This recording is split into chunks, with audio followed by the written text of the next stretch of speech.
is Sportscasters Anonymous, a weekly podcast about sports, all sports, MLB, the NBA, the NFL, the NHL, collegiate football, and collegiate basketball. But there's more. We'll even talk about sports video games, sports movies. It's all here. You're listening to Sportscasters Anonymous on the Random Chatter Network, broadcasting to the globe from Jacksonville, Florida. This is Don and Chip. Hey everybody, thank you for joining us. My name is Don, he's Chip. Welcome to another episode of Sportscasters Anonymous. This is episode number 2. We're happy to have you here tonight. This show is recorded on April the 26th, 2020. We got a lot of things to review with you guys. Chip, how's it going? It's going well. Hope everyone out there in podcast land is doing well as we are. So just some housekeeping things. First of all, you can contact us at our email, chip@randomchatter.com, or Don's email, don@randomchatter.com. You can also find us on Twitter at SportscastAnon, that's ANON. You can also join us on Discord at Random Chatter. You can also support us on Patreon under Random Chatter, or you can buy our merch, randomchatter.com/store. So we're gonna merch with our logo, buddy. Coming soon. I hope so. Go ahead.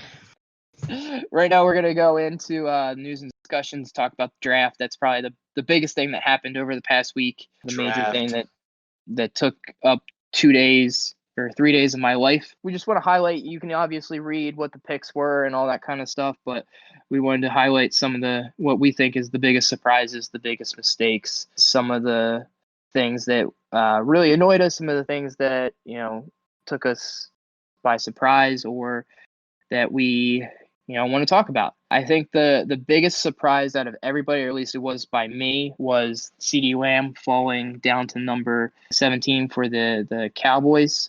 By far unfortunately, it pains me to say this, but it was by far the best value pick. He was supposed to go like in the 12 or 11 range. And the fact that he dropped all the way down to 17 was crazy. One of the biggest surprises or mistakes, in my opinion, was the Eagles selecting Jalen Hurts in the second round. I could go on a complete tangent with that. I think it was probably one of the dumbest moves. Tell you what, just to be fair, because I know it's been eating away at you, I'm going to give you 2 minutes to go ahead and sound off on your team. Ready? Go. Well, I mean, I'm not going to sound off too much, but like I was explaining to you off air, is I don't disagree with their first pick. I think that the fact that, like I said earlier, CeeDee Lamb being within striking distance where we could have pulled a trade off with Atlanta and we didn't, and we saved their second round pick because, as Howie Roseman, who if you don't know is the GM of the Eagles, said that we valued the second round pick so much that they ended up selecting a quarterback when we just gave a quarterback a new contract, 4-year extension, made him the highest paid quarterback in the league, and then you go ahead and draft a quarterback, and you weren't willing to trade that second round pick to go up to get a bona fide possible Hall of Famer, projected Hall of Famer wide receiver is very head scratching, mind boggling. I can tell you right after that happened, I was very, very furious and angry. It took me almost an entire day of listening to Philadelphia Sports Talk Radio to get over it and accept the Jalen Reagor pick, which I think Jalen Reagor is going to be great. I did not like the fact that we didn't get CeeDee Lamb and that he went to the Cowboys. I think that hurt more than the fact that we, didn't get CeeDee Lamb. I think that the Jalen Hurts pick was a complete bonehead move to do. I don't believe that is what you want to do with your second round pick. If they do it with like a Taysom Hill kind of role, you spend a later round pick on that. If they're doing it, trying to plan for the fact that Carson Wentz might get hurt, they're two different types of players. And Jalen Hurts you just don't spend a second round pick on that. It's that bottom line. And to value that second round pick. One last thing, but then I'll stop. Go for it. You don't pick a quarterback in the second round when you have so many other needs. We had needs at cornerback and safety, and there were some good players that were on the field that are on the board that we could have used to help us out. So that's my 2 minute spiel. I did like the rest of the draft they had though, so I'm excited about that. But Yeah, it wasn't all bad. I think they made up for it in the later rounds, but the second round pick mixed with the first round and the whole scenario of what happened just that made me very upset, as did a lot of fans of Philly when we heard about when we were watching what's going on. Let's talk about probably one of the biggest surprises. I watched first round live as it was happening, and I was commenting on our Twitter feed as the picks were coming in and reposting. There could be some trouble in Green Bay.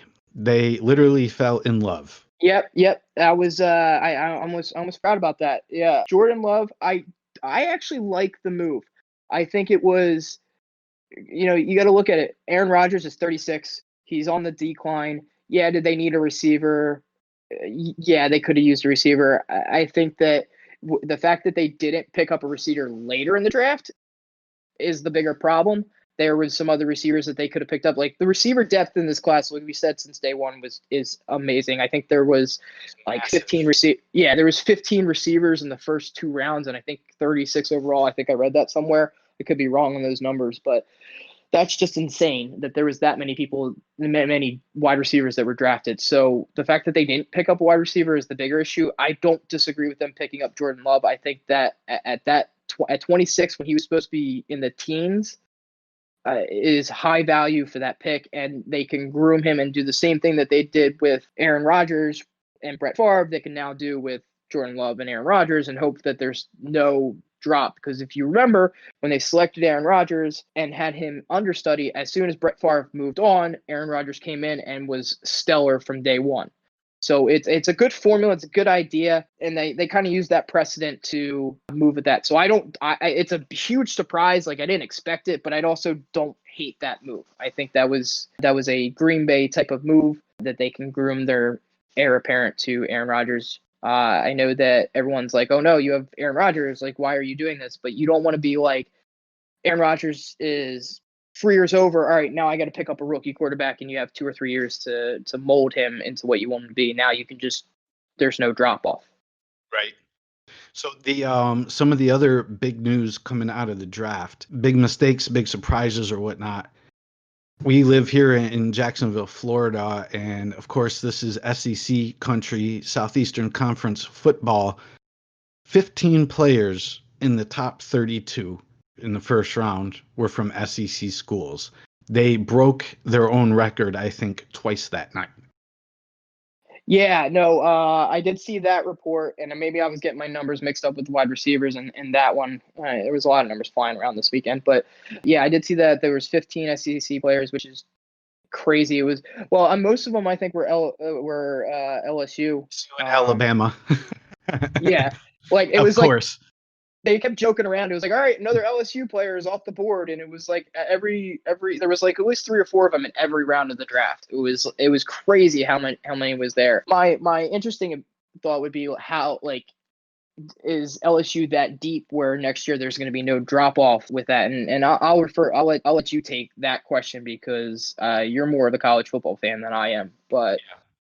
With that many players coming off of one team, like, is there going to be a drop off between how they did this year, especially the fact that they lost Joe Burrow, to what they're going to do next year?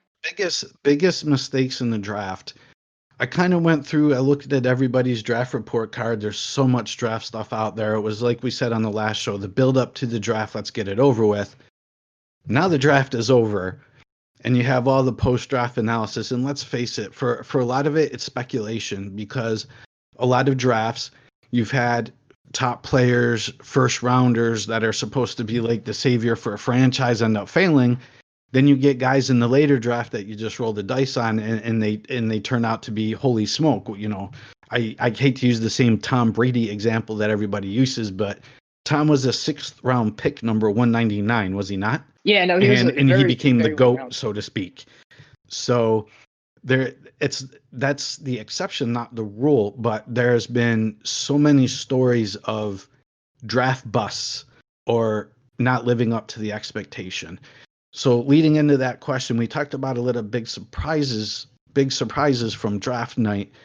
Did you see any glaring big mistakes, or was it kind of like, I can see why they did that, but I'm not sure? Did you really see any picks out there that were just like, what were you thinking? unbiased opinion, like just like a glaring mistake where the whole NFL and fandom just went, that was stupid? Outside of what I've already said with the Jalen Hurts pick, that was probably the only one that I was like, I think everyone was completely dumbfounded by. I would say everyone kept crucifying the Atlanta Falcons for picking the cornerback that they picked in the first round.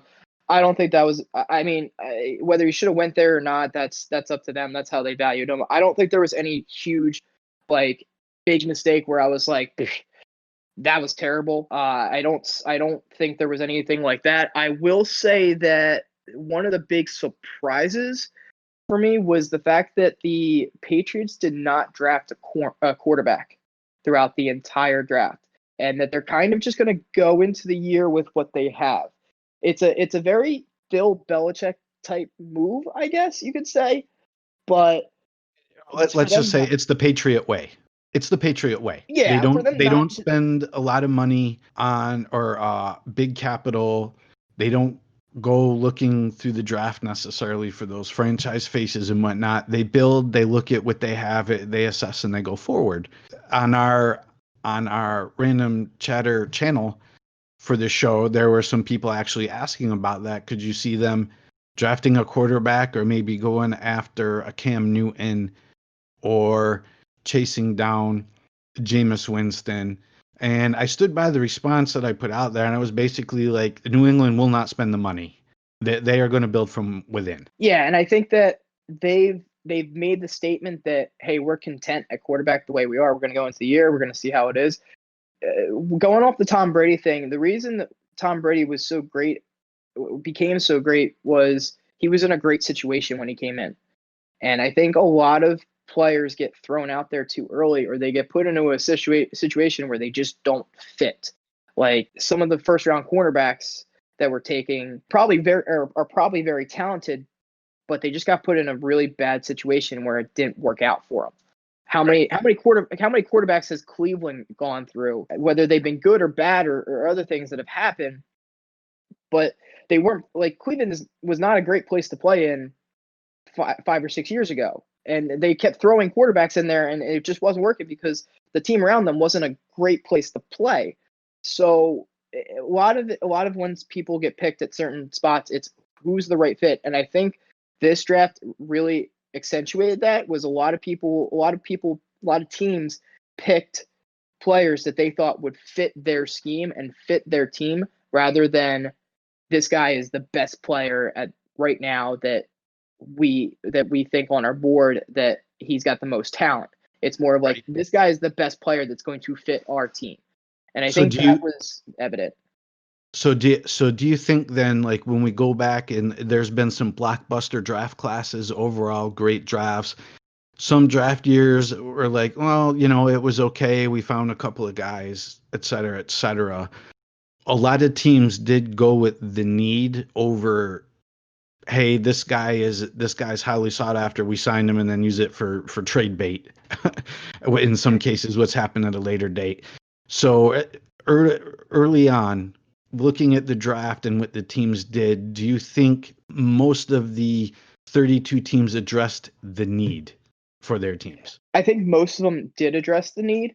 I think when they let me clarify a little bit more of what I said. Like, when they drafted, they had their list of, like, hey, we need a wide receiver, a safety, a cornerback, defensive tackle, and they looked at that list and they were like, okay, this guy may be a round 2 grade, but we really think he fits our system, and he's a quarterback, and he's a position of need. Let's draft him. There wasn't many of that, like, hey, he's a round 2 grade, but we have this round 1 center that's sitting here that we need, or that we don't need, but is a round 1 center. Like, let's draft him. I looked at a lot of the post-draft analysis and the grades that they gave, and there was nobody that got anything below a C, and usually that's unheard of. Like, most of the times there's at least a handful of teams that get like Fs or Ds, or D minus or C minus or something like that. But the lowest team was a C. Like, I scrolled down to the bottom usually to see what teams get worse, and I scrolled down. I actually scrolled past the end of the article because the last team there had a C grade, and they're like, yeah, they made a couple of bad picks, but nothing, like, there was no, like, and I read through all of them, and there was nobody that, like, they made like 5 or 6 bad picks. It was like they made 1 or 2. So I think there was a lot more teams that were even than there was probably like one or two that were super stellar, and then everybody else was kind of lumped in the middle. So I think everybody picked the way they should have. That's why there's not as many big mistakes or big surprises. I think the ones that we did highlight were some of the surprises or the few mistakes that we saw. The one thing that I think came out of this weekend that was a huge positive for the NFL as a whole is they want to do more of a virtual type setup for teams and not teams, virtual type setup for players that are in their home. This opened it up. They had the highest viewership of any NFL draft ever. There was 15.6 million people that viewed the draft alone, which I was part of that number. Yeah, it shattered the record that they had, and minus the fact that Roger Goodell has zero charisma and is probably the least entertaining person that I've ever watched. And I just wanted him just to make the pick and stop chatting with people on the TV because that was just torture. Just get on with it already. That I sat there and I was like, all right, stop talking. Like I don't know what it is. Like, he's not charismatic and he like talks almost like monotone. And I don't know. The way he was conversing with them was just annoying. I mean, I just muted him and waited for them to go back with an analysis after he was talking. He would announce the pick. That was the only thing I cared about at that point. I think it went really well. I think some of the coaches' houses was awesome. My favorite part, honestly, of the entire draft, or at least the favorite part of them showing everyone a house was when they showed Bill Belichick's house. And they showed the GM of, they showed Belichick's house, and it was like, and they're like, "Where's Belichick?" And he's not there, and all you see is the dog sitting in front of the computer after they made the pick. And I was like, the first thing I thought in my head was, so the dog made a better pick than the Eagles. That's interesting. I didn't look online, but I'm pretty sure there's a lot of memes for it now. I saw like pictures of that getting retweeted relentlessly. I was sitting there. I was like, and it was like Belichick walked over to the dog, fed him a treat, and I was like, so that's the secret of the Patriots right there. They trade away, let the dog pick. Yeah, let the dog pick. Because when you looked at it, the dog was looking between the screen to screen as he was sitting there. I was like, stage this is that crazy. You could not have set it up better. Like Belichick's off in the other room, and the dog's like they're video chatting and he has it set up and the dog just hits a button and it's like, we're picking this player, and it hits the button and he picks it. Here's a treat. Yeah. Belichick just gives him a treat. Like he has him trained where it's like, you're going to pick that player. I was like, that was the most entertaining thing of the entire draft that I saw, where there's a trade that goes through video chat and the dog just accept and Belichick just goes over and looks and okay, I'll deal with it later kind of deal. So I thought that was pretty hilarious. It was cool to see some of the houses, man, because it's always about the players, but you never really get that view or that insight into the coaches. Yeah, I think I honestly, there was some nice places out there. Yeah, they did a really good job with the whole virtual setup. I thought it was pretty hilarious, or not hilarious, but I thought it was pretty interesting. They sent all of the players 32 hats so that they could they video chat, they picked a hat. I'm sitting there and I'm like, if that was me and I had 32 hats in front of me, I'm putting all the teams that I want to go to in front, directly in front of me, and then the teams that I don't want to go to are in the back, so that so I don't have to look at them as as things are going. I would probably shuffle the hats around. They probably got told you can't shuffle hats once you put them down, just leave the hats there so it doesn't confuse people. But I'd be literally draft order for the hats. Yeah, I literally would be sitting there and staring at the hat for the person that's picking to see if it was me. I'd be just staring at the hat, ready to pick it up kind of deal. If you were projected, let me ask you, if you were projected to be a later first round pick and maybe hoping to move up, are you that guy that while you're sitting there with the hats on the coffee table, you start grabbing an order and well, I guess I'm not going there, and just kind of throw it over the back of the couch and just wait for the next one?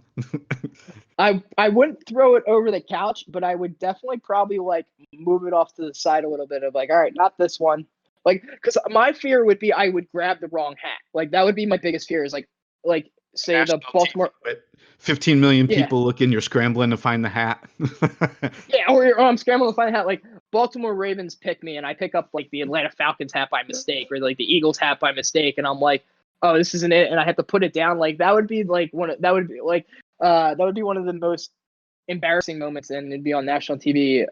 So I think it How was you sugarcoat it though? This is how you sugarcoat it with the press. Well, Chip, we saw you pick up, the team hat, but not the team that you were assigned to. Like, man, I was just so overwhelmed with the excitement and the fact that I got draft right. Is that you sugarcoat it, right? Be like, oh, I was just yeah. overwhelmed with the excitement. Yeah.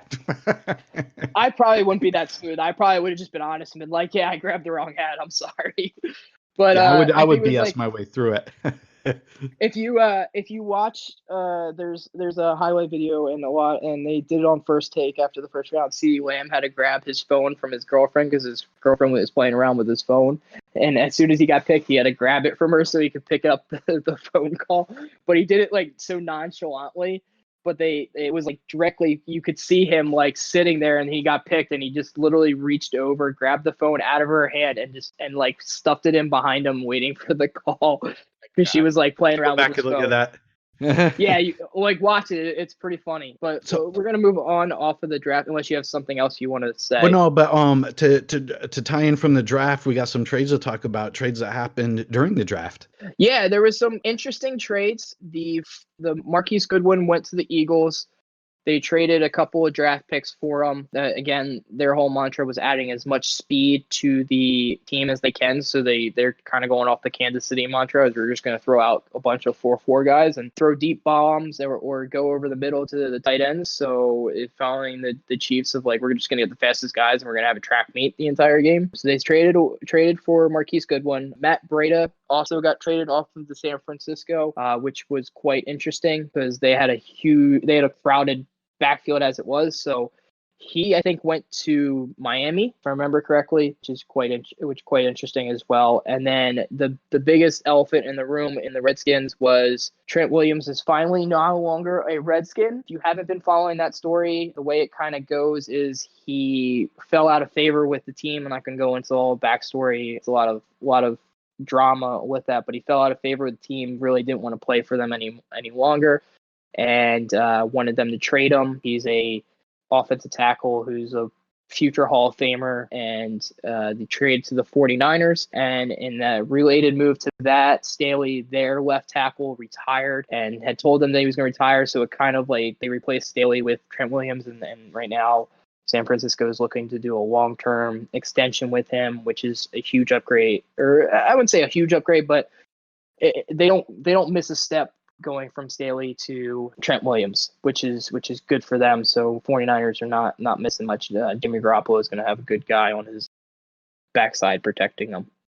So those are the. But they're more that San Francisco now is more of a beast than they already were. Yeah, I mean Trent Williams is like I said a huge Hall of Famer. He's been in the Pro Bowl many times, and I think Washington ended up drafting a tackle throughout the draft, so that'll probably be their replacement. But Dwayne Haskins is going to have some running around to do, playing against the fronts of some of the NFL without a huge left tackle that they had in Trent Williams. Some of the other stuff. I mean, those were the major trades. I don't think there was any. That was the big ones. That was the big ones. Yeah. But I mean, the other big news, man, Gronk out of retirement in Tampa. Yeah, so that's a trade. So New England and Tampa Bay made a trade because technically, even though you retire, you're still under contract with that team until your contract officially expires.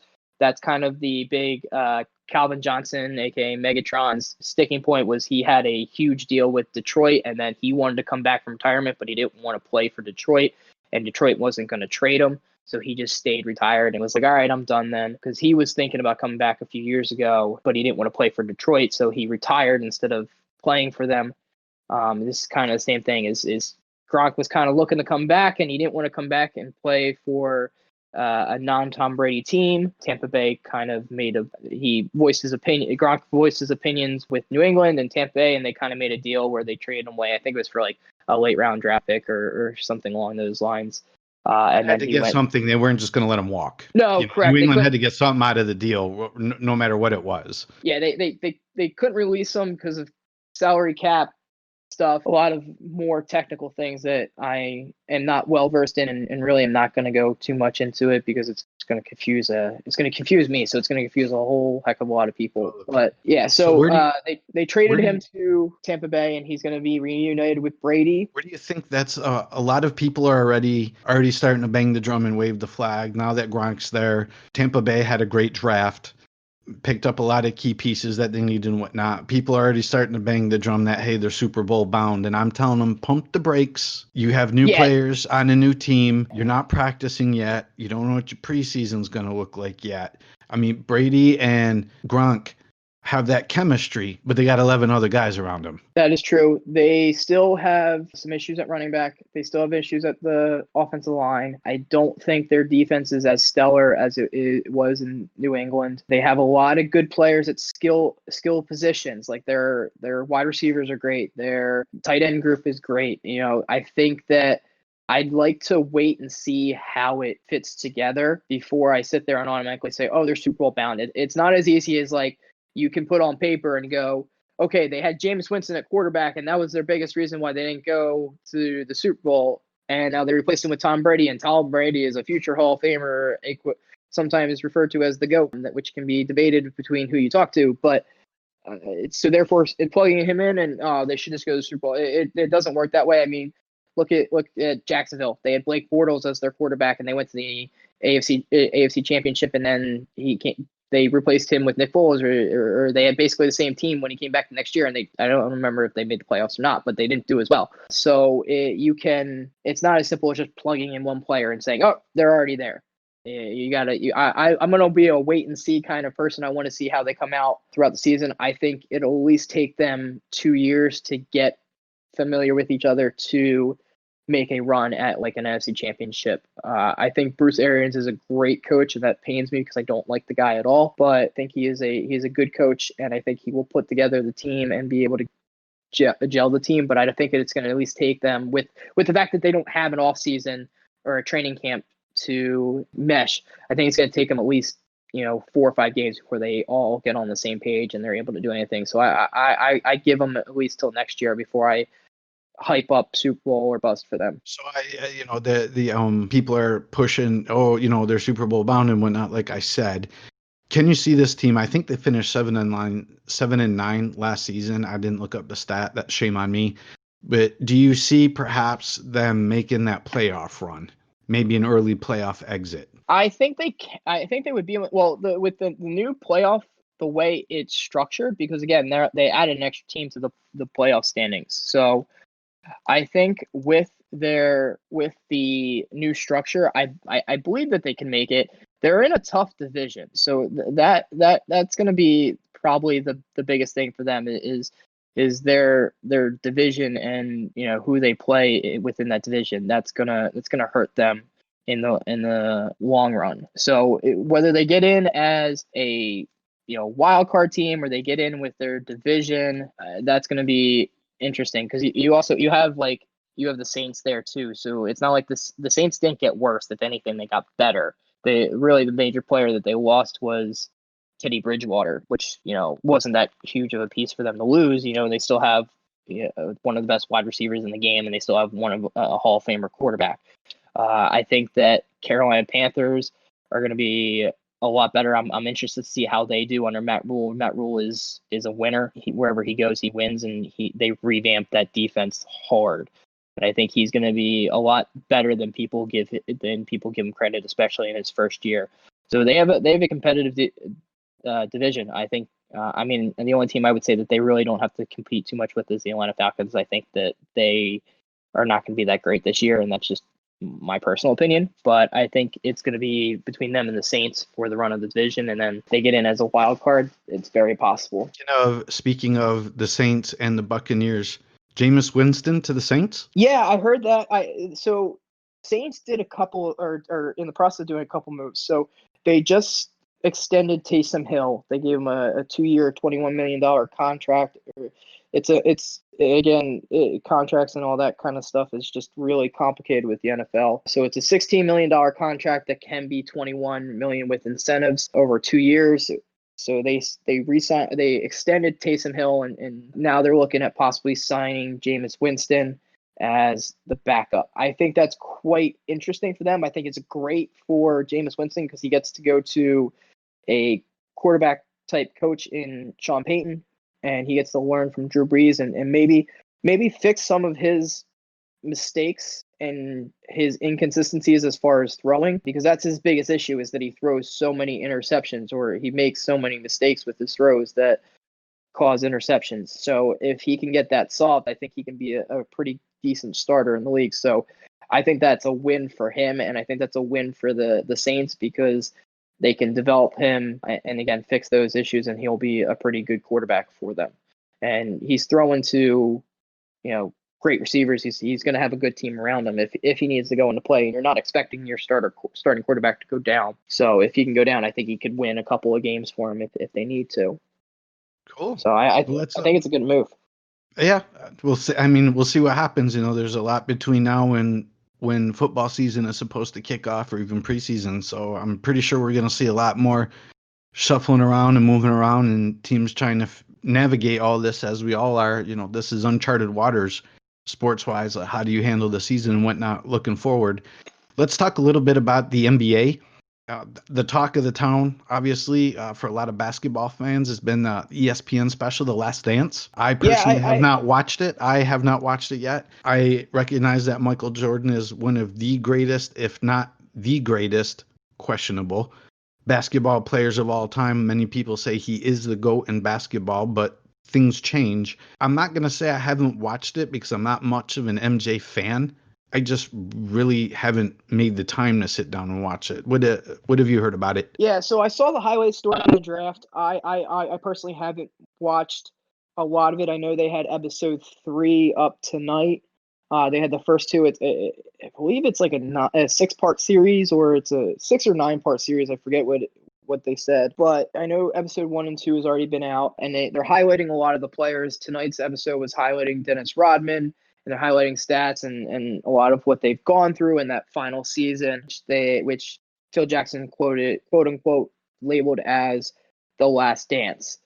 And it goes through their last hurrah together on the Chicago Bulls and everything that they had to go through. I put this in the notes because, again, it's a big thing that's on ESPN right now, and it's to kind of like go off their 30 for 30. I found interesting, there was one of my friends posted up on his Facebook a stat where it had, and I guess it came from the last episode, it had Scottie Pippen and all of his stats, and then it had Michael Jordan. And when you compared the two, Scottie Pippen, his stats were per game better than Michael Jordan, except for points. So he had more assists, more rebounds.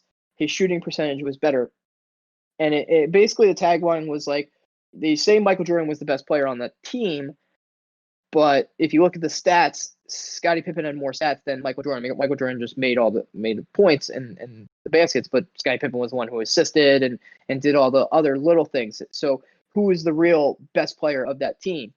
And then they went into looking at win percentage. Like Michael Jordan's win percentage without Scottie Pippen is a lot worse than Scottie Pippen's without Michael Jordan. So it was the question should be asked then. When you have all these players in different sports or whatnot, they have the argument of who's the GOAT or your top 10 of all time and the reasons why. Do you think Jordan would have been what we know the Jordan mystique to be if Pippen wasn't there? Pippen was like the right-hand man in Chicago to Jordan. Yeah, so I don't think Jordan wins as many championships as he does if he doesn't have Phil Jackson and the rest of that team. That team was just built to win. That team, every piece fit right at the right moment. And I think Jordan, I will still say that Jordan is the GOAT. I will go out and say that. He played in a lot different of an era back then than he did now. Now they don't play defense, and the players are built differently, but I still think that Michael Jordan was the best player. You can say he was the best player of his era. You can say however you want to say it, but I think Michael Jordan is the best basketball player to ever play the game of basketball. And that is my opinion. Yeah, that is my opinion. You other people can do it. you watch some of the things that he could do with the basketball, and it was just crazy. Some of the storylines that came out with some of the games that he played. I think one of the games he played with the flu, he had like 102 fever, and he went out and he scored like 40 points. Like, you just don't do that if you're not super talented. So I think Michael Jordan, like, his job on that team was to score. It wasn't to pass the ball. It wasn't to rebound. It was to score. Like, that was his job. And everybody on that team knew their job. So that was why the Bulls were so successful in the 90s, was because everybody knew their job, and they did it well, and they excelled at it. You knew that Jordan was going to score all the points. You knew that Pippen was going to be the supporting man, and you knew Rodman was going to rebound and be the baller down low. And then you had the other guys, Steve Kerr, Luke Longley, all fitting into that. So, and it was a different game back then. They played a different style of play than they do today. Today's more of a shooting, more athletic. That was more grinding down game. And I always I love watching those type of things, because it brings you back to like a different time and a different way of how the game played versus today, and seeing how the progression of the game went. But I don't know. I'm curious. I might go ahead and watch the first 2 episodes, and especially tonight's episode, and then I can report more on it next week. But that was list. I am going to watch it. Yeah. Moving on. So, big news. The NBA announced that they're going to be opening up the training facilities in May, where in whatever states they're able to. And if the state still is on a stay-at-home order, they still want them to open up their facilities but organize it so that players are not gathering all at once. So maybe have them only come in for like an hour. And they're still trying to work out the logistics, but this is the first sign that we are seeing the light at the end of the tunnel. So it'll be quite interesting to see how it all plays out. But this is giving us that, hey, we are still going to have basketball after this. And it almost feels like we've been wanting it for so long, and things are starting to get back to normal. And I know everyone's trying to say how we want to start opening up things in May, and by the end of May and June that we get back to normal life, which will be nice. So nice, but I don't think we're going to get there. Not yet. Some states are still worse off than others. So, like you said, opening the facilities, where they're able to. Some might push that back further. The problem becomes then, like for professional teams, if you go, well, we're still under a lockdown or social distancing and whatnot, but these teams have secured facilities, so we're going to make exemptions for them. It could turn into a big mess, because you still have hockey that wants to finish their season. You have baseball that wants to start their season. And in some cases, like basketball and hockey, they share facilities. So how do you do it? Yeah, there's still a lot of logistics stuff to go out there. They're going to probably play a lot of the games they're not their home arena, but in other arenas, just because they need to get it in. I still think they're going to finish out the season. I think they want to try to start doing it sooner rather than later, but they want to start getting teams in there and getting them practicing, so that when they do say, hey, we can go back and do it, or we can go back into the season and start, that they don't have to wait like 2 or 3 weeks for everyone to train. If they can get everybody in now and then say like June, okay, we're going to start up on June 10th. Everyone's like, all right, well, then we need 2 weeks from June 10th. It's like, no, we can start at June 10th. So it's good to see that, things are moving in the right direction. We're going to. And I ask you, this leads into the next topic that I have listed on there, is how should the season finish out? I've heard a lot of things going around with the NBA. Some said, let's see what the guidelines are that comes out, finish out the season, have the regular playoff format, finish later than they normally would, and then maybe start basketball season around December. That was one of the things that they discussed. Then it was maybe go to a shorter season, or shorter to the end of the season, so that we can get the playoffs in, so that's not so delayed. Then that way, even though this season's been interrupted, we can start the next season on time. There's another scenario. And one sportscaster that I was listening to on the way home on Sports Talk Radio today brought up an interesting point, where a lot of the basketball players in the teams that they're saying is, well, once we finish out this season, we got to have our time off. We need to have our time off and let the body heal and do X, Y, and Z, and then we can get ready for next season.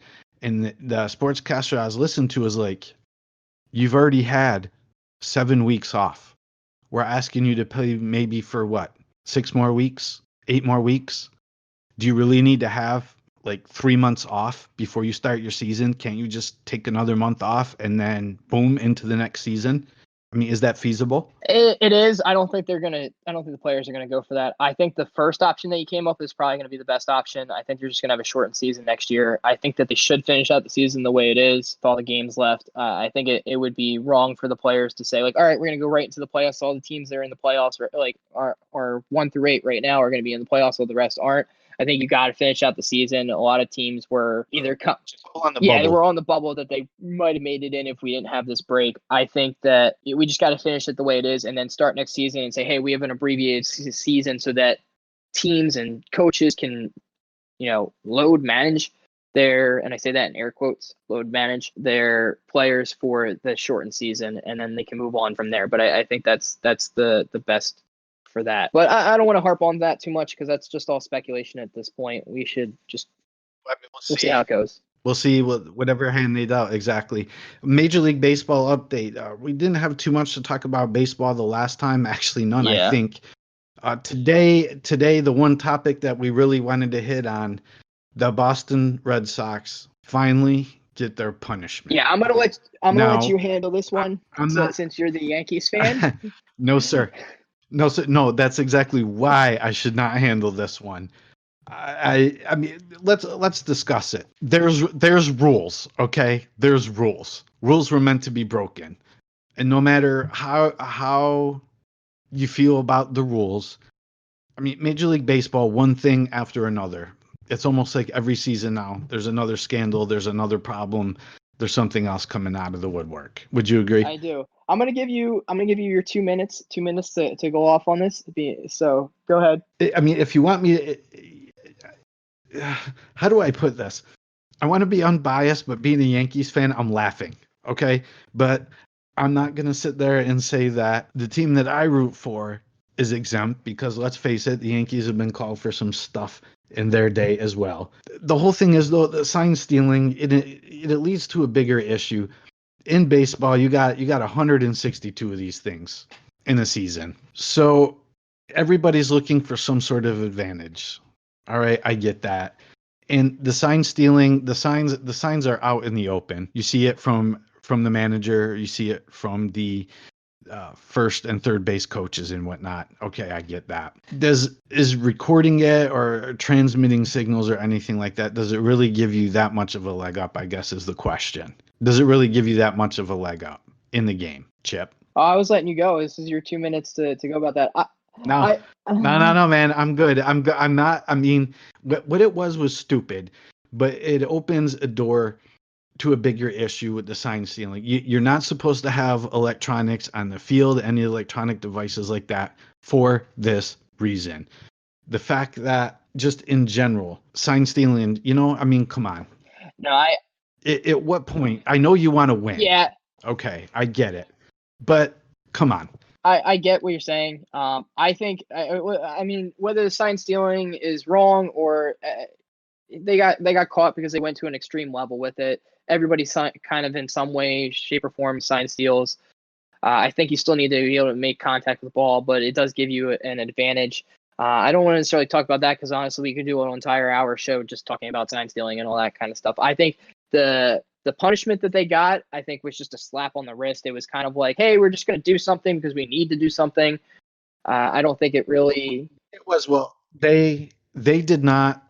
It was not as egregious, let's say, as the Astros by any means. Yeah, I think the right. I mean, the penalty that they got just to get everybody up to speed was they lost a second round pick, and then they suspended one of their managers, not managers, their like intern managers, low level guy, ball manager or something like that. Not one of their head managers. They suspended like their. They suspended a replay operator. Yeah, replay operator, like not like a really. Yeah. High up on the food chain. They didn't bench the coach. So the manager, excuse me. Yeah, they just suspended him. I think it was a slap on the wrist. I think it was like, hey, we just need to do something. So here, we're just going to do something. That's why I want you to take it, being a Yankees fan and seeing it, because I read the Boston Globe and then I read the New York Times, and there was two different thought processes on it with it. And the New York Times was a lot more critical, and the Boston Globe was like, wow, they really went to town with us. Like, why did they do this? So it was definitely two different ways with it. So it was two different ways to look at it, and like I said, the Yankees, they have with the story that their franchise has, and as many championships as they've won. I'm not saying the Yankees don't kick dirt. Let's face it, for all the teams in Major League Baseball, in some capacity or another, somebody's been trying to steal a sign or pick up on a signal that you see. Had the Astros issues and the Astros scheme not come out, this probably just would have been overlooked, and Major League Baseball would have just said, hey, knock it off. yeah, I mean, But like you said, something had to be done because now it was out in the open. yeah, it was just it was out in the open. It was a reactionary move. I think the way that I was kind of interested to see this season how people would pitch to them. I love the one stat where it was like there was bets on like 164 or something like crazy like that hit by pitches throughout the entire season, which would have been interesting to bet like over or under on. So I was quite interested to see how people reacted to their whole sign stealing scandal, which I know a lot of baseball players were not happy about it. I mean, everybody in some way, shape, or form, some way tries to get a leg up, but you just don't go to the extent of videotaping people's signs and then using a drum to relay it to people at the plate. I think that's a little extravagant. That is cheating. It was just awful. It was stupid. It was really stupid. Yeah.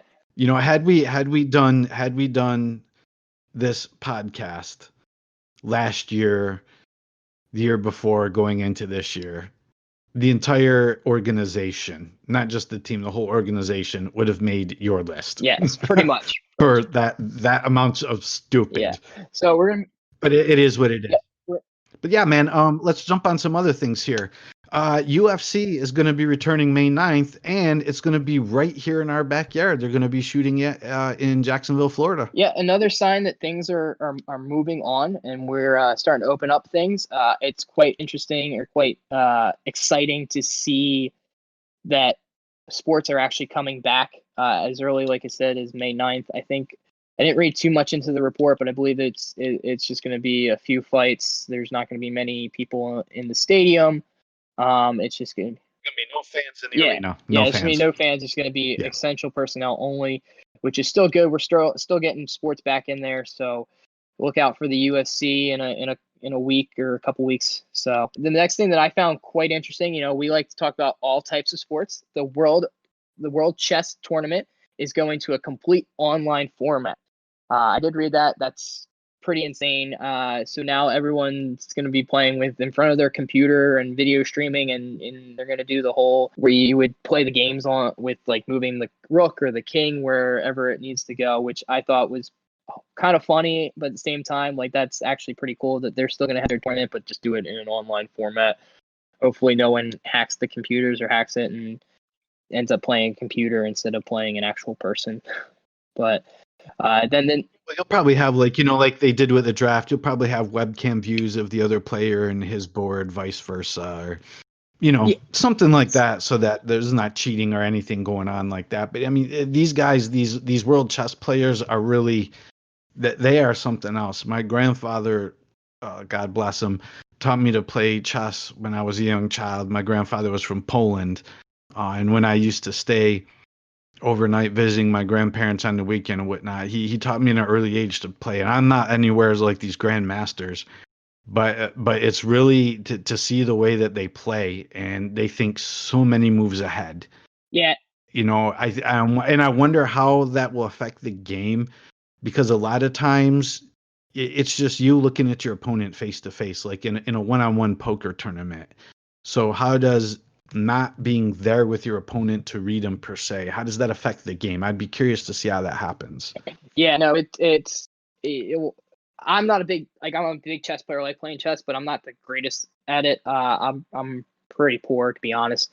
I know how to beat you within the first 10 moves, and then after that, I lose all like looking at the board, and I usually end up losing. If I can't beat you within the first 10 moves, then I'm done. After that, I mean, some of these guys are just insane with some of the stuff they do. It's kind of like World Series of Poker. Like you can't do a World Series of Poker online, like that. You have to be there reading the person, like you said. But moving on, we want to get to everything. So a couple of golf news. Woods and Mickelson are looking for a fundraising tournament to play Brady and Manning. That's kind of in the works. It's still in the early signs, but again, that would be pretty interesting. Again, it probably would be no fans, but it would be cool to see that. Tony Romo is also playing a 54-hole fundraising event with him and some other celebrities this week to raise money, which is another cool thing. But it's good to see that sports and people are getting back out there. I think we're starting to see the light at the end of the tunnel. I don't know if it's people are getting stir crazy sitting at home and then they just watch the draft and they just want to be interacting with people. But I know there's a lot more activity being around where I'm at. People are out and about a little bit more. So it's good to see things are getting back on track. And then the last thing that we had on the list here was kind of more pop culture, kind of related with sports. Jay Cutler is getting a divorce. He was with his wife for about 10 years. They have three kids. He was married to the reality TV star, Kristen Cavallari. I'll be honest, I don't know who that is, but supposedly she's a pretty well-known star. It kind of sucks. I don't know. Being together for 10 years and then having three kids, and then all of a sudden you're just going to call it quits. It sucks. It's not a good situation. I'm sure that they came to it. It says they came to it mutually, which is always good. You never want to see ugly divorces, but It's like it's amicable. It's they're parting on their terms. There wasn't any scandal or anything that caused it or whatnot, which is good. yeah. That we know of anything like that, not to imply that there was, but sometimes there's an underlying element to the story you don't get. But nonetheless, it's sad to hear, especially two people that have kids. It'll be a tough time to work with that. Yeah, having divorced parents. And they had it's a 10-year relationship, which ironically, it's a long time. So that sucks. It sucks for the entire family and that they have to go through that. But again, like you said, they went through it amicably and they're hopefully still gonna be friends. And I'm kind of looking at the positive in the world, and I'm a happy-go-lucky kind of guy. So for me, it's like, hey, still be friends and still be there. We didn't hear any negative, something happened that caused it, but it was just in the news. It recently just came out today, so figured we would talk about that in random topics, add that pop culture to it. So we're gonna move on. That was everything we had today. One thing I did want to mention though, before we move on to the end of the show, we're just gonna touch on it really quickly because it did happen. Snoop Dogg lost to Hollywood Brown today in Madden. I know we talked a lot of it off air about it, but if you want to watch it, it was pretty entertaining. Snoop Dogg was up by a little bit and then he lost. I'm going to probably talk and highlight a little bit about that in the Chips Chumps. So that happened. That was another NFL story and Madden, which, if you haven't played Madden, it's a good game. I watched the finals and I think Snoop Dogg, I think it was a more entertaining game than what was originally thought. And they had announcers there that were doing play-by-play for it, which was quite hilarious because they were watching it and doing play-by-play, and then you had the announcers for the game in the background. They didn't drown that out? No, they didn't. They did not drown that out. Wow. So you heard the announcers on the TV of them playing, and then it was like the play-by-play analysis of it as well. So the play-by-play analysis would say something, and then the standard recording that the TV or that the game had would then say something completely different afterwards. That was entertaining. Snoop Dogg's and Hollywood Brown's reactions to a lot of things that were happening was pretty entertaining. So that's all the stuff that we had as far as news today. So we're gonna move on. Guess what? You know what it's time for. It's time for Chips Chumps. Bad plays, bad players, awful calls, poor sportsmanship. The worst of the week with Chips Chumps. All right, so you guys heard it. It is Chips Chumps. So today I actually came up with more than 5, but because I said I was only going to do 5, I do have an honorable mention. We're going to start at number 6, which is our honorable mention, and that is Snoop Dogg. As I mentioned earlier in the show, he had lost to Hollywood Brown for the NFL tournament, Madden 20 NFL tournament. He was up by 2 touchdowns, and it was in the end of the second quarter. There was probably about 30 seconds left, and it was 4th and 6-ish, and he decided to go for it instead of punting it away, which was a dumb move. If you know anything about football, all you have to do is punt it away and just play defense. He was playing the Ravens. So he went forward on 4th and 6. He didn't get it. The next play, literally the next play after the turnover on downs, Hollywood Brown, as Lamar Jackson runs a QB sneak, and Lamar Jackson runs it for a touchdown. So after that, you just watch Snoop Dogg, and he had no answer for Hollywood Brown, and he ended up losing by like 3 touchdowns. I turned it off after he was down, after he ran it in back a kickoff with like 3 minutes left. Snoop Dogg came within 3.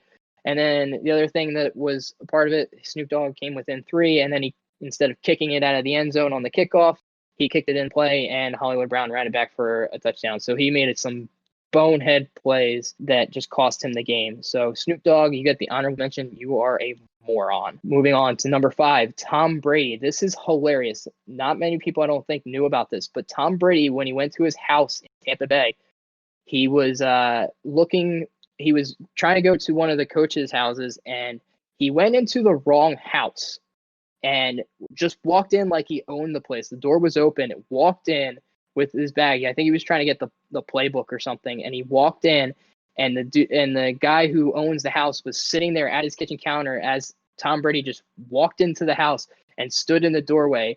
And the guy just stood up and looked at him. Didn't know who he was. First of all, he didn't know who he was. Thought it was just some random dude that just walked into his house. And Tom Brady's like, I'm looking for so-and-so. And he's like, he's next door. And Tom Brady was like, oh, okay. Turned around, walked out. And as soon as Tom Brady walked out, the guy in the house realized who he was, tried to go grab his picture. Suppose the guy was sitting there eating his cereal in the morning. It was like early in the morning.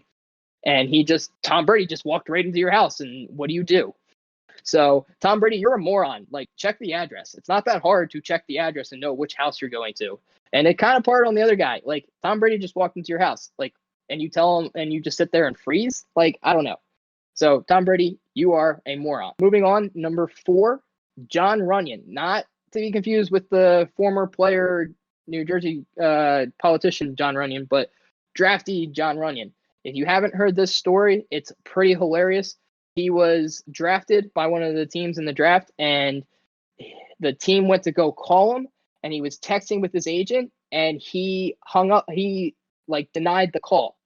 So they tried to call him, and he was sitting there on his phone, and as any normal phone, and he's sitting there, and it came through, and he accidentally hit deny on the phone. So the team tried to call him, and he denied the phone he denied the team from calling him when he was like a 3rd round draft pick, which is pretty hilarious. You don't hear that. So Jon Runyan, you are a moron. Moving on to number 3, we have, and it pains me, I wanted to put them higher, but some people beat them out. I'm going to put in the Eagles, more importantly, our GM, Howie Roseman. Howie Roseman, you are a moron. Why in the world did you select Jalen Hurts in the 2nd round pick and not trade up and get CeeDee Lamb? Now you have to see him twice a year. That is all I'm going to say on that. Howie Roseman, you are a moron. Moving on, number 2. I'm going to try to get this name right, but Moise Keane. He's an Everton soccer player. He, like last week when I gave the Chips Chumps, put Dak Prescott up there. This guy actually threw a party, filmed it, and then posted it for everyone to see. During the entire pandemic, he had a party, and he lives in Italy. So he had a party in Italy, which is worse off than we are. And he had a party, and he had a party and posted it for everybody to see. And it was not like a small little get together; like it was an actual party. So the team ended up finding him £160,000, and it's dumb. It's dumb. Like why? It's a pandemic. Why would you throw a party? Like wait till everyone's done, or if you're gonna throw a party, like do what everyone else is doing. Do it virtually.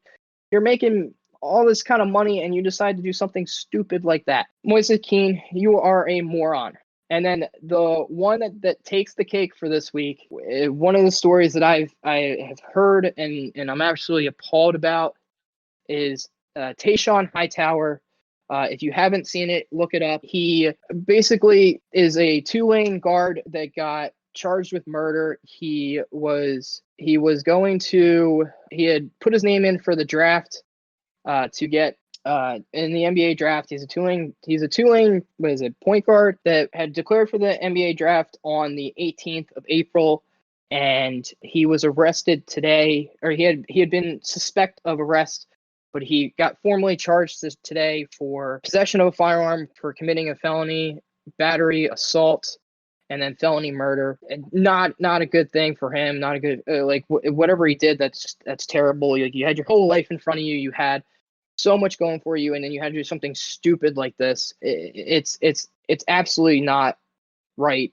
There's no reason to do that. He allegedly, because we have to wait for all the courts and everything like that. But the story as it goes, he allegedly killed a 24-year-old.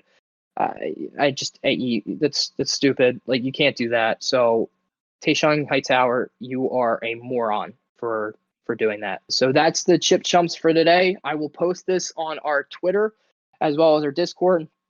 You can comment, tell me I'm wrong, tell me someone else should have been on the list. I know there was a few candidates that I left off, so I'd love to hear your thoughts on it. But this is Chip's Chumps for this week. It's the final buzzer. The last moments of the show. Okay, here we go. 5, 4, 3, 2, 1.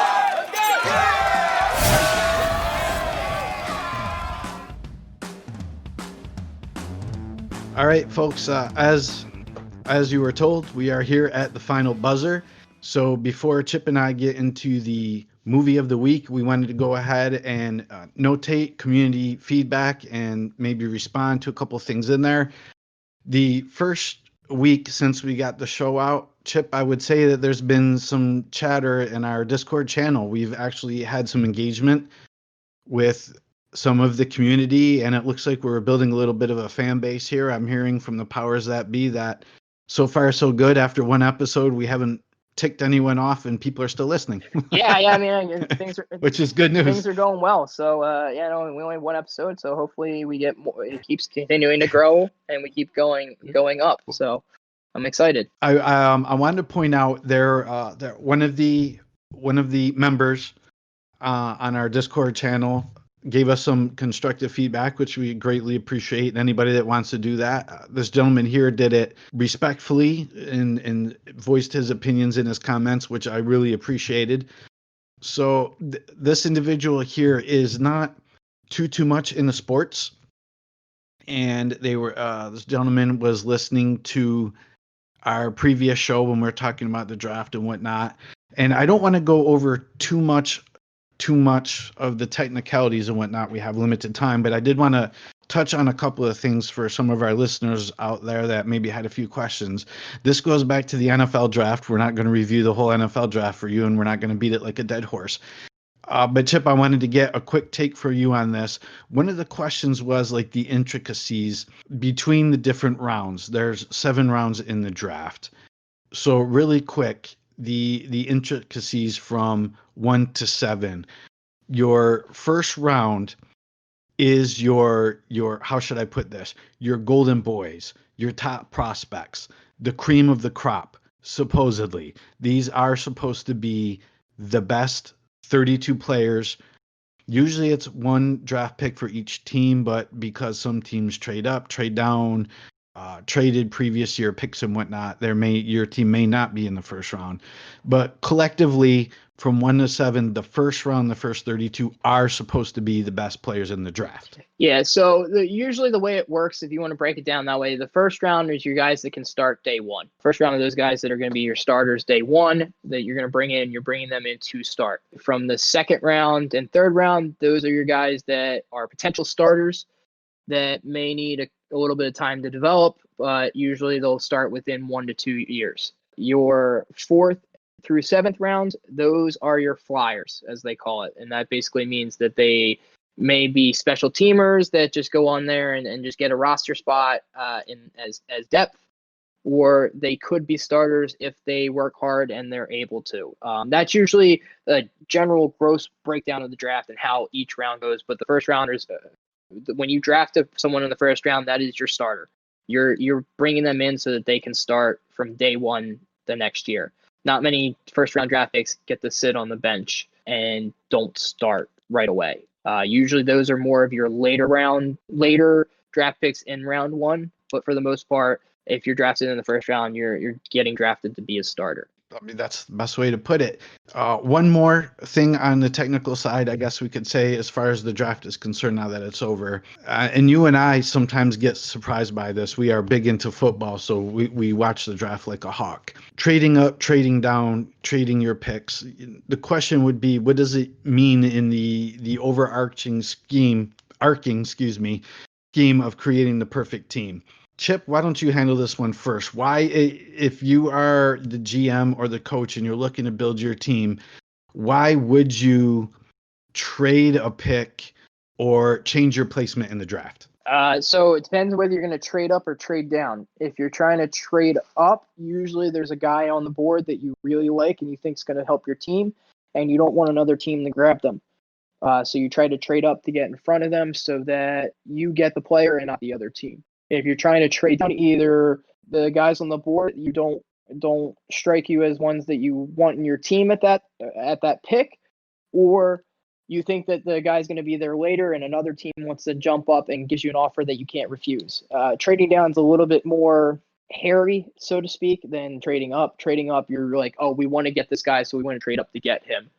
Trading back is usually another team did the same thing. We want this player, and your player is still going to be there when you trade back. So it's a lot of balances and checks and balances. There's a chart out there that lists all of the draft picks and a value for each draft pick, like a value chart. A lot of people go by that. So if you're going to look at like what it takes to trade up to this position, there is that value chart out there. I forget the name of the value chart. It was by a sports analyzer who put it in there. And it's like you have 35 points for round 1, pick 7, and it goes down to like you're at pick 21, and that's like 10 points. So you need to trade up. You need to trade other picks that are going to mass you up to that 35 points for that pick that you have, that the other team has, that you want to get up there. And it does a whole value chart with that, which kind of explains different values of different draft picks. Cool, man. Well put, very well put. And before we touch on the movie of the week, I just want to give a shout out to some of our initial conversationalists on the channel. We've got StuMac23, M Bear, me, of course, haha. Kerry was in there a little bit. Frank was in there. Qui-Gon Tim was in there. Erasure's in there. Let's see, and David's in there as well. And of course, Chip, when he can get in. Chip's got a very busy schedule, so more or less you'll probably see me more than Chip. As we get to school taking a break for you, I think you're going to be jumping in there a little bit more as well. But we do want to thank everybody for helping us to build this base. Yeah, absolutely. Thank you, guys. I will be in there more in the coming weeks than I was this past week. I had finals this past week, so I had 7 tests in 5 days. So I was a little bit nuts, and after that, I kind of went into a coma and really didn't do much and just kind of laid around and did nothing. So I will be on it more so in the future. But I did want to go into the movie of the week. The movie of this week is kind of going along with the draft theme, is Draft Day. It is a 2014 movie that stars Kevin Costner, Jennifer Garner, and Dennis Leary. It is a pretty crazy and entertaining film. It's very fictional in the fact that it goes through the Cleveland Browns GM is Kevin Costner, and he's on the day of draft, and he has to make a whole bunch of decisions about the draft, and there's a whole bunch of other drama that goes into it. A lot of it's very unrealistic in the fact that some of the stuff that happens probably wouldn't necessarily happen in a normal draft, but it kind of brings you in kind of the back scenes of the draft, of a normal draft, where GMs are with scouts trying to scout different players and who should we pick and who should we not pick. Oh, these teams are going to offer you this trade and this team's going to offer you that trade. And they kind of break it down in a way that you can really understand it. I thought it was an entertaining movie. I know a lot of people that really didn't like it because of how it wasn't very realistic. And a lot of the things that happened in it were kind of, say, outrageous. I thought it was an entertaining movie, and it's a movie that kind of keeps your attention. It's not one that I'm going to, rate a 9 out of 10 or on a 1 through 10 scale. Probably would rate it about like a 6 or a 7. So it's a decent film. It's not bad. It's good. One interesting thing about it is the director is Ivan Reitman, who also did Ghostbusters, which is a personal huge favorite. Absolute love that movie as a kid. Loved it my entire life. So yeah. So I kind of got a little bit of a bias because I think he does great work. But yeah, no, I thought it was a pretty good movie. Awesome, man. So there we go. There's your movie of the week. If you still have some free time, if you haven't gotten back to work yet or just looking to kill some time, give it a try. With that being said, Chip, I guess as we say here on the show, that's a wrap, buddy. That is a wrap. Wrap for episode number 2. Fantastic. Listen, we'd like to thank everybody for helping to grow the community. We are trying to be a little more active on Twitter and, of course, active in the chat rooms. So, Chip, unless you got anything else you want to drop in there. Nope. The only thing I would say is, give us some feedback. So we'll mention you. We'll try to address anything that we get that we can address. If there's something that we didn't talk about that you want us to talk about, or some interesting stories that you think we should talk about in the next episode, put them on up. We'll give you our opinions. We'll talk about them, and we'll give you a shout out. We'll make it fun. Alrighty. With that being said, then we thank you all for listening. Be safe out there, and we will talk to you all next week. We're out. You've been listening to Sportscasters Anonymous. Your opinion may differ, but that doesn't mean you're right. Thanks for tuning in. We'll be back next week. We hope you were intrigued or at least entertained. You can find the podcast on all the major networks. Find us on Discord and Patreon at Random Chatter. Hook up on the website at randomchatter.com and browse through the merchandise at randomchatter.com/store. We'll see you next time. This is Sportscasters Anonymous. Signing off.